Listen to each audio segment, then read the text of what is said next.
தாத்தாமார்களுக்கும் பேரன்மார்களுக்கும் இடையே இருக்கக்கூடிய உறவு என்பது உணர்வு பூர்வமானது. உங்களுக்கு சக்கரவர்த்தி அக்பரை பற்றி தெரியும். ஒரு நாள் அக்பர் அரசவைக்கு உள்ளே வந்தார்.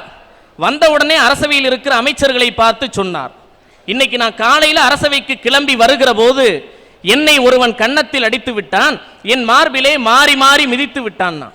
அவனுக்கு என்ன தண்டனை கொடுக்கலான்னு அமைச்சர்களை கேட்டாரு. ஒரு அமைச்சர் சொன்னாரு, உங்க கன்னத்தில் அடிச்சானா அவன் கையை வெட்டணும். இன்னொரு அமைச்சர் சொன்னாரு, அவனை கொல்லணும்னாரு. மூணாவது அமைச்சர் பார்த்தாரு, அவனை கொன்னா பத்தாது, அவன் குடும்பத்தையே கொல்லணும், அவன் பரம்பரையவே கொல்லணும்னு அக்பர் பீர்பால்கிட்ட கேட்டார். பீர்பால், நீங்கள் என்ன சொல்லுகிறீர்கள்? வருகிற வழியில் என்னை ஒருவன் கன்னத்தில் அடித்து விட்டான், மார்பினிலே மாறி மாறி உதைத்து விட்டான், அவனுக்கு என்ன தண்டனை கொடுக்கலான்னு பீர்பால் சிரித்துக் கொண்டே சொன்னார், உங்களை கன்னத்தில் அடித்தவனை மார்பிலே மாறி மாறி மிதித்தவனுடைய கைகளுக்கு மோதிரத்தை போட வேண்டும், அவனுக்கு முத்தம் கொடுக்க வேண்டும், தங்கத்தாலும் வைரத்தாலும் ஆரங்களை இழைக்க வேண்டும். அவையில் இருந்த அமைச்சர்கள் எல்லாம் வியந்து போனார்கள். பீர்பால் அக்பரிடம் சொன்னார், சக்கரவர்த்தியை அடிப்பதற்கு, சக்கரவர்த்தியினுடைய தோளிலே மிதிப்பதற்கு அவருடைய பேரப்பிள்ளையை தவிர வேறு யாருக்கு தகுதியும் தைரியமும் உரிமையும் உண்டுனர். சக்கரவர்த்திகளை கூட சாதாரண மனிதர்களாக்கக்கூடிய அற்புதமான உறவு தான் தாத்தா பாட்டி பேரன் உறவு. ஐயா, ஒவ்வொரு மனிதனுக்கும் ஒரு கொள்கை இருக்கும். இப்போ உங்களுக்கு ஒரு கொள்கை உண்டு, யாருக்கு மஞ்சாமல் ஒரு லட்சியத்தோடு வாழ வேண்டும் என்பது உங்கள் கொள்கை. ஆனா மனிதர்கள் சொல்லுவதுண்டு, யாருக்காகவும் நான் என்னுடைய கொள்கையை விட்டுத்தர மாட்டேன் என்று. நண்பர்களுக்காக விட்டுத்தராமல் இருக்கலாம், உறவினர்களுக்காக விட்டுத்தராமல் இருக்கலாம், மனைவிக்காக விட்டுத்தராமல் இருக்கலாம், ஆனால் பேரன் பேத்திக்காக கொள்கைகளை விட்டுத்தராமல் யாராலும் இருக்க முடியாது. திருச்சியில எனக்கு ஒரு நண்பர் உண்டு. அவங்க அம்மா ரொம்ப தீவிரமான ஆச்சாரமாக இருக்கக்கூடியவர்கள். சினிமா பாட்டு கேட்டா கூட ஒரு தடவை போய் குளிச்சுட்டு வருவாங்க. அவ்வளவு தீவிரமான ஆச்சாரம். பிடிக்காத ஆள் வீட்டுக்கு வந்தா வீட்டை தண்ணி ஊற்றி அப்படியே கழுவிட்டு, அவனை இப்படி வீடு இந்த மாதிரி கெட்டு போச்சு, மோசமான ஆள்லாம் வர்றான்னு சொல்லுவாங்க. அப்படிப்பட்ட அந்த பெண்மணி காலையில் எழுந்து பூஜை அறைக்கு உள்ளே செல்வார்கள், கடவுளை வணங்குவார்கள். அப்படி வணங்குற நேரத்தில் அவங்க பேரை ரூமுக்குள்ளே எந்திரிச்சு வருவான், பல்லே விளக்கிருக்க மாட்டான். பாத்ரூம்குள்ளே போயிட்டு அப்படியே நேரம் வந்து பாட்டியினுடைய கழுத்தை கட்டி பிடித்து பாட்டிக்கு முத்தம் கொடுப்பான். பாட்டி ஒன்றுமே சொல்லாது, பேரனை பதிலுக்கு முத்தம் கொடுக்கும். ஒரு நாள் என்னுடைய நண்பர் அவங்க அம்மாட்ட கேட்டார், ஏமா நாங்கள்லாம் ஏதாவது சொன்னா உன் ஆச்சாரம் கெட்டு போகிறது என்று சொல்கிறாயே, உன் பேரனை மட்டும் ஏன் ஒன்றும் சொல்வதில்லை? அந்த மாதிரி சொல்லுச்சு, எப்பா திருடுவது தவறு, ஆனால் கிருஷ்ணன் வெண்ணெய் திருடுவதை நாம் பக்தியோடு பார்த்து கைதட்டுகிறோமே, அது மாதிரி என் பேரப்பிள்ளை செய்தால் அவன் செய்கிற தவறு கூட எனக்கு சரியாக தெரிகிறது. ஆச்சாரத்தை கூட அறுத்துவிடக்கூடிய அற்புதமான உறவு தாத்தா பாட்டி பேரன் உறவு. எனவே இது சொல்லும் உறவுகளில் வலிமையான உறவு தாத்தா பாட்டி பேரன் உறவு என்பதை என்று கூறி விடைபெறுகிறேன். பாட்டி வடை சுட்ட கதை உங்களுக்கு தெரியும், எல்லா பொண்ணுமே ரொம்ப நாளாக கேட்டிருக்கோம். சின்ன பிள்ளையிலேருந்து எடுத்தோன்னே அந்த கதையை தான் சொல்லுவான். அப்போ என்ன பண்ணுறாங்க, முதல் பாட்டி வடையை சுடும், அந்த காக்கா வந்து கவிட்டு போயிடும், மரத்தில் உட்காந்துருக்கோம், ஒரு நரி வரும், காக்கா நீ அழகா இருக்கே ஒரு பாட்டு பாடணும், இது காக்கான்னு வாயத்தை வந்து வடை கீழே வந்துடும், நரி தூக்கிட்டு போயிடும், எல்லாம் கேன்னு கை தட்டணும். காக்கா ஏமாந்து போச்சு. கொஞ்ச நாள் கழிச்சு கதையை மாற்றினாங்க. மறுபடியும் அது பாட்டி உட்காந்து வடை சுட்டுக்கிட்டு இருக்கு, மறுபடியும் அந்த காக்கா வந்து வடையை தூக்கிட்டு போகுது, மரத்தில் உட்காந்துருக்கு, நரி அழகா இருக்க ஒரு பாட்டு பாடு அப்படின்னுச்சு. மறுபடியும் இந்த காக்கா என்ன பண்ணுச்சு, காலில் வடையை கவிக்கிட்டு காக்கானுச்சு, நரி போயிடுச்சு, நரி ஏமாந்து போச்சேன்னு கை தட்டினோம். 2 தடவை ஏமாந்தவ கிளவி, வடை கிளவியோடது. இதை யாராச்சும் யோசிச்சு பார்த்தோமா? இந்த மாதிரி தாத்தா பாட்டி ஏமாத்திக்கிட்டே இருந்துட்டு நம்ம தாத்தா பாட்டி உறவு வலிமை இல்லாத உறவு, தாத்தா பாட்டி உறவு வலிமை இல்லாத உறவுன்னு சொல்லிட்டு இருந்தோம்னா எப்படியா நம்ம நம்புறது? ஐயா, அம்மா அப்பா 2 பேருமே வேலைக்கு போறாங்க, அந்த பையன் எங்க போவேன் பார்க்குறேன். காலையில் எங்கள் பக்கத்து வீட்டில் ஒரு பையன் காலைல வெள்ளனா எழுந்திரிச்சாங்க, எழுப்பி எல்லாமே வந்து வேலை பார்த்துட்டு பரபரப்பாக ஓடிக்கிட்டு இருக்காங்க. அந்த பையன் வந்து, அம்மா என் யூனிஃபார்ம் டவுசர் காணாமா அப்படின்னா, போடா உங்கள் அப்பாட்ட போய் கேள்றா அப்படின்னா, மறுபடியும் போய் அவன் அப்பா கேட்குறேன், எப்பா என் யூனிஃபார்ம் டவுசர் காணாமாப்பான்றேன், உங்கள் அம்மாட்ட போய் கேள்றேன், எனக்கு பையில பார்த்துக்கிட்டு இருக்கேன்டாரு. சரி லீவ் நாள்லையாவது பேசலாமேன்னு பாய் போனால், நான் அப்பா ரொம்ப டயர்டாக இருக்கேன்டா, அம்மாட்ட போ. அவங்க அம்மா, எனக்கு நான் 10 கையா இருக்கு, இன்னைக்கு ஒரு நாள் வேலை பார்க்க முடியுது, அம்புட்டி அழுக்காக்கி போட்டுருக்கேன், அப்பனு வான்னு சேர்ந்து எவ்வளோ அழுக்காக்கி போட்டிருக்கீங்க, ஏதோ யார் துவைக்கிறது என்னது. கடைசியில் பார்க்குறேன், நேராக போய் டிவி முன்னாடி உட்காராயா, உட்காந்து டிவியை போட்டு கார்ட்டூன் சேனலை போட்டா சிங்கம் பேசுது, புலி பேசுது, கரடி பேசுது, இந்த பக்கம் பார்த்தா மிஷினெல்லாம் பேசுது. பேச வேண்டிய மனுஷன் ஒருத்தனும் பேச மாட்டான், அவனுக்கு எங்கேயா இருக்கும் பாசம். அதே நேரத்தில் ஒரு தாத்தா பாட்டி இருந்தால் எப்படி இருக்குன்னு பாருங்க. அந்த இடத்துல நேராக போவேன், பாட்டியே நான் இன்னைக்கு ஸ்கூலுக்கு போனேல என்னென்ன நடந்துச்சு தெரியுமா அப்படின்னு அவங்க பாட்டிகிட்ட சொல்லுவேன். பூரா கேட்கும், கேட்டுட்டு கதை சொல்லுமியா, பூரா அந்த மிஷினு கதையை கேட்டு மிஷினா மாறி போகாம பாட்டி தாத்தா சொல்ற கதையை கேட்டு அறிவுபூர்வமான கதையை கேட்டு வளர்ந்து வர்றாங்க. அவங்க கதை சொல்லல, அவங்க வாழ்க்கையவே கதையா சொல்றாங்க. கதை கேட்காம வளர்ந்தா நீ பாசம் இல்லாம போய் பெற்றவங்களை கொண்டு போய் முதிய இடத்துல விடுறாங்க. காரணம் என்னன்னா பாசம் இல்லை அவனுக்கு. அந்த பாசம் எங்க இருந்து வரும்? தாத்தா பாட்டி கிட்ட இருந்தாயா வரும். அப்படிப்பட்ட தாத்தா பாட்டி உறவு தாயா வலிமையான உறவு. சுருக்கு பைய பிதுக்கி பிதுக்கி எடுத்து கொடுத்த காசு அது பம்பரமா ஆச்சு. அது சுத்தி சுத்தி ஆடும் போது பாட்டி முகத்தை பாரு, அது பல்விழுந்த தேரு. நறுக்கி நறுக்கி நார பிரிச்சு இடிச்சு வச்ச வெத்தலை, அதில் ஏதோ ஒண்ணு பத்தல. அதை உதக்கி உதக்கி செவந்த வாயில் கொடுத்த முத்தம் சிவப்பு, அது பிள்ளை நிலா சிரிப்பு. தத்தி தத்தி நடந்த போது தாத்தா முதுகு யானை, அவர் தொந்தி வயிறு பானை.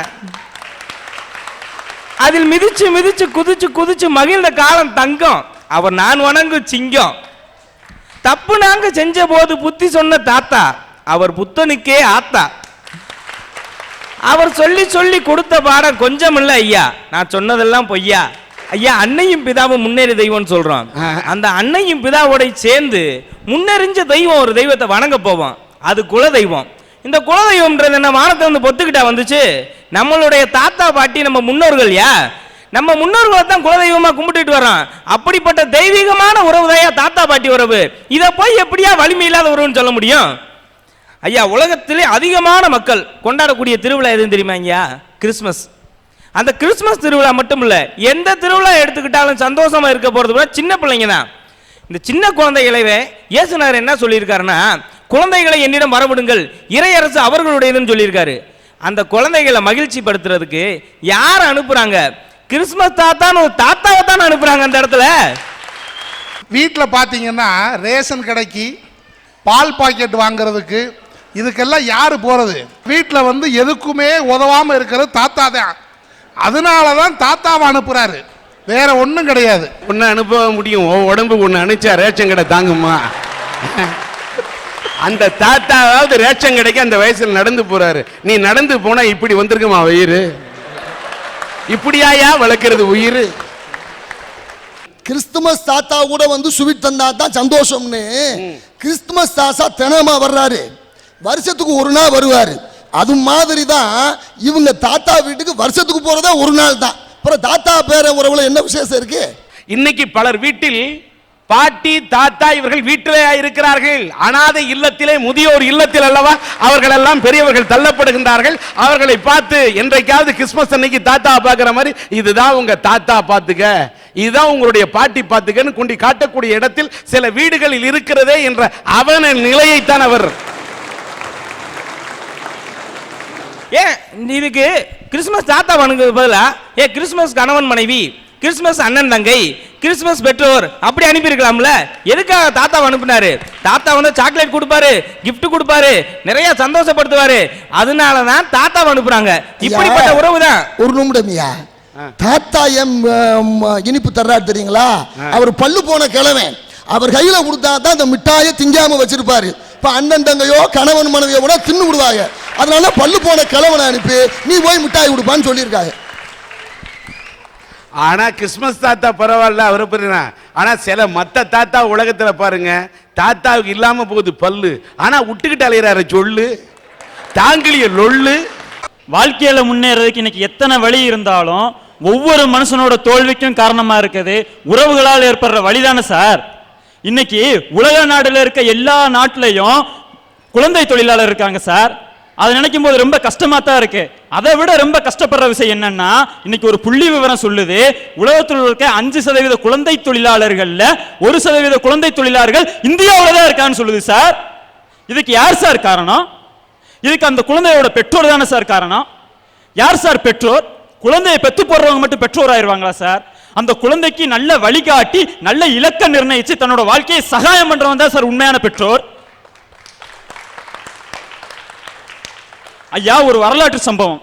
ஜீன் பால் சந்தர் என்ற ஒரு மிகப்பெரிய இலக்கியவாதி, அவரு தனக்கு கிடைச்ச நோபல் பரிசையே வேணாம்னு புறக்கணிச்சவரு. ஏன்னா அந்த பரிசை அவர் கொடுக்கலாமா வேணாமான்னு விவாதம் வந்துச்சு. எப்ப எனக்கு அந்த விவாதம் வந்துச்சோ அப்பயே அந்த பரிசு எனக்கு கிடைக்கக்கூடிய தகுதி இல்லைன்னு சொல்லி புறக்கணிச்சாரு. அவர் வாழ்க்கையில் ஒரு சிறப்பான விஷயம் என்னன்னா, அவர் தன்னோட வாழ்நாள கல்யாணமே பண்ணிக்கல சார். ஏன் கல்யாணம் பண்ணிக்கணும்னு ஒரு நிருபர் அவரை பார்த்து கேட்டாரு. ஐயா கல்யாணம் பண்ணிக்கிட்டா குழந்தை பெத்துக்கணும், குழந்தை பெத்துக்கிட்டா அந்த குழந்தையை வளர்க்கறது ஒரு மிகப்பெரிய விஷயம், அது ஒரு மிகப்பெரிய திறமையான விஷயம், அது மிகப்பெரிய கடமையான விஷயம், அதை என்னால பண்ண முடியாது அப்படிங்கிற ஒரே காரணத்துக்காக தான் நான் கல்யாணம் பண்ணிக்கணும்னு சொன்னாரு. அவரை பார்த்து கத்துக்கணும் சார் இன்னைக்கு ஒவ்வொரு பெற்றோரும் என்ன தகுதியோட கல்யாணம் பண்ணிக்கணும்னு. இன்னைக்கு குழந்தை பெத்து நல்லா வளர்க்க முடியுமா முடியாதான்னு தெரியாமையே எத்தனையோ குழந்தைய பெத்து குழந்தை பெத்து போடுறதே ஒரு தொழிலா வச்சு இன்னைக்கு பிச்சைக்காரனாகவும் ஒரு அனாதையா தெரியப்பட்டிருக்காங்களே சார் பெற்றோர்கள். அந்த மாதிரி ஒரு பெற்றோரால் பாதிக்கப்பட்டு புறக்கணிக்கப்பட்டு வந்து தான் சார் நீங்க பேசிக்கிட்டு இருக்கேன். இப்படி இருக்கிறப்ப எப்படி சார் உறவுகளில் வலிமை இருக்கு? வலிதானே சார் இருக்கு. இன்னைக்கு நான் என் வீட்டுக்கு போய் என் பெற்றோர் என்னை வந்து பார்த்து இப்போ 8 வருஷம் ஆகுது சார். இந்த 8 வருஷத்துல அவங்க எனக்கு ஒரு துணி எடுத்து கொடுத்தது இல்லை, ஏன் ஒரு 10 ரூபா காசு கொடுத்தது இல்லை சார். இந்த எங்க வீட்டில் என்னை புறக்கணிச்ச உடனேயும் எங்க மாமா என்னை ஒரு 3 வருஷம் கூட்டு போய் வச்சிருந்தா சார். அப்போ கூட நான் ரொம்ப பெருமைப்பட்டேன். ஐயோ அக்கா மையன் கஷ்டப்படுறானே, அவன் படிக்கணும்னு ஆசைப்படுறானே அப்படின்னு கூட்டு போய் வச்சிருக்காங்கன்னு. போக போக தான் சார் ஒரு உண்மை தெரிஞ்சு, அவங்க ஒரே வயசான அம்மாவை கவனிக்க யாரும் இல்லை சார். கவனிக்கிறதுக்கு ஒரு வேலையாள் வேணும், கவனிச்சுக்கிறதுக்கு ஒரு ஆள் வேணும் அப்படிங்கிற ஒரே காரணத்துக்காக சார் என்னை கூட்டு போய் வச்சாரு. ஆனா அப்பயும் கூட நான் சந்தோஷம் தான் சார் பட்டேன். என்னோட பாட்டியை நான் கவனிச்சுக்காம வேற யாரு கவனிச்சுக்குவானே? என் அத்தை இருக்காங்களே, என் அத்தை அவங்க எனக்கு கொடுக்காத கஷ்டமே கிடையாது சார். ஆனா அதையும் தாண்டிட்டு அங்க இருந்தேன் சார். எங்க மாமா கொஞ்சம் குடிக்கிற பழக்கம் இருக்கு. ஒரு காலகட்டத்தில் அந்த சண்டை முத்தி என்னை எங்க மாமா ஒரு நாள் நைட்டு 10 மணிக்கு 10th பப்ளிக் எக்ஸாம் தமிழ் முதல் தாள் காலையில் நடக்குதுன்னா அன்னைக்கு நைட் என்னை வீட்டை விட்டு வெளியே அனுப்பிச்சு விட்டாரு. அவரால் எந்த உறவு சார் எனக்கு வலிமையா இருக்கு? எல்லா வழியத்தானே சார் கொடுத்துருக்கு. அப்ப என்ன செய்யறேன்னு புலம்பிக்கிட்டு நின்றுந்தேன் சார்.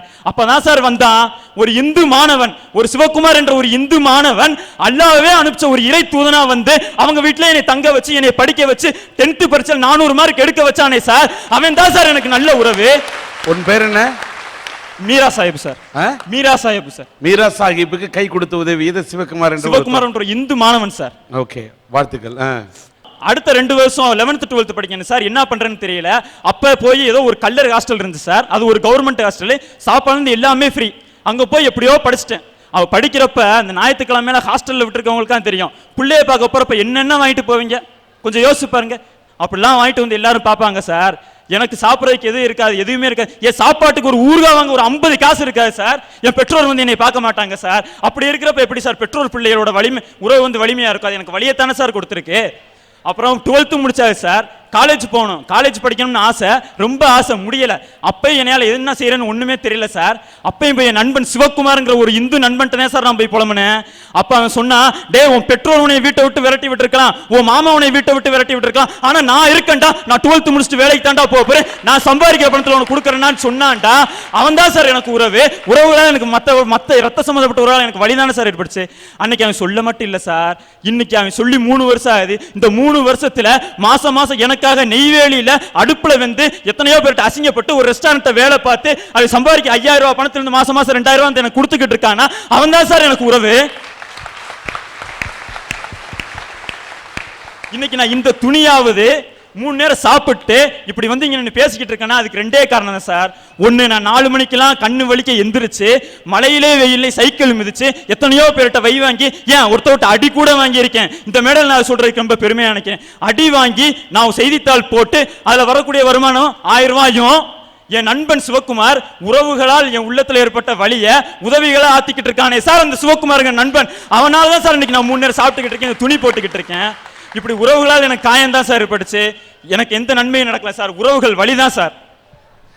உறவுகள் வழிதான் என்று சொன்னாலும் இன்னைக்கு வந்து தாம் படிக்க வேண்டும் என்ற இவ்வளவு தாய் தந்தையால் புறக்கணிக்கப்பட்டாலும் உறவுகளால் புறக்கணிக்கப்பட்டாலும் வாழ்க்கையில் படித்தே தீர வேண்டும் என்ற அந்த உணர்வோடு தன் வாழ்விலே பெற வேண்டும் ஒரு வழி என்பதற்காக வழியை சுமந்து கொண்டு போராடக்கூடிய இவருக்கு இங்கே மதத்தை பார்க்காமல் மீரா சாஹிப் உதவியது சிவகுமார் என்ற ஒரு நண்பர் என்று பார்க்கும்போது இங்கே மதங்களை அவன் பார்க்கவில்லை, மனத்தை மட்டும்தான் பார்க்கின்றான். அதனால்தான் உலகத்திலேயே பெரிய இது என்ன, மனித நேயம் மட்டும்தான். மனித நேயம் இன்றைக்கும் இருந்து கொண்டிருக்கிறது, வாழ்ந்து கொண்டிருக்கிறது. மதங்களின் பெயரை சொல்லி இந்த நாட்டிலே சில சண்டை போட்டுக் கொண்டிருந்தாலும் இன்றும் மதங்களுக்கெல்லாம் அப்பாற்பட்டு இப்படி நட்பும் நல்ல உணர்வும் மனித நேயம் இந்த நாட்டில் இருக்கின்ற காரணத்தால் தான் இன்றைக்கும் மழை பெய்து கொண்டிருக்கிறது. இந்தியா செழித்து வளர்ந்து கொண்டிருக்கிறது. இன்றைக்கு மதசார்பற்ற நாடாக இந்தியா இருக்கிறது என்பதற்கு இது ஒரு பெரிய உதாரணம் என்பதை இந்த சண்டியினுடைய அரட்டை அரங்கம் பெருமையாக கருகிறது. அந்த சிவகுமார் என்பவர் இப்பொழுது நான் மேடை கிடைக்கின்றேன்.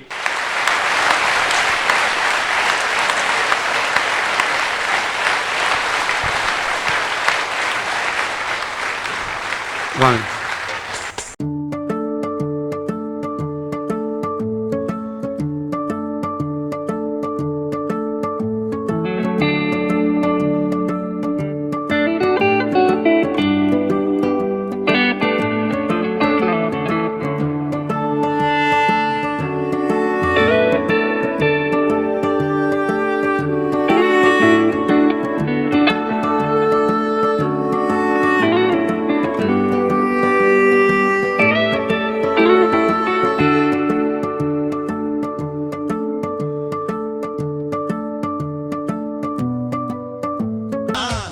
ஒன்னே ஒன்று சொல்றேன், இந்த ஒரு சிவகுமாரை போல இந்த மீரா சாஹிப்பை போன்று மதங்களுக்கெல்லாம் அப்பாற்பட்டு மனித நேயத்தை இந்த உலகத்திலே எல்லோரும் வளர்க்க வேண்டும் என்பதற்காகத்தான் இந்த பொன்னாடி இந்த சன் டிவியினுடைய அரட்டை அரங்கத்திலே நாங்கள் போர்த்தி மகிழ்விக்கின்றோம். நம்முடைய PA பீட்டர் அவர்கள் இந்த பையனுடைய படிப்பு செலவுக்காக இந்த நேயத்தோடு இந்த 5000 ரூபாயை தருகின்றார். வாழ்க. கை கொடுங்க. நன்றி. இங்க பாருங்க, இவர் கூட பாருங்க, பீட்டர் இவர் படிக்கணுங்கிறது இதுல தான் ஒரு மேட்டர். பாருங்க, ஒரு இந்து கை கொடுத்தான். கர்த்தர் உங்களை ஆசீர்வதிப்பார். Praise the Lord.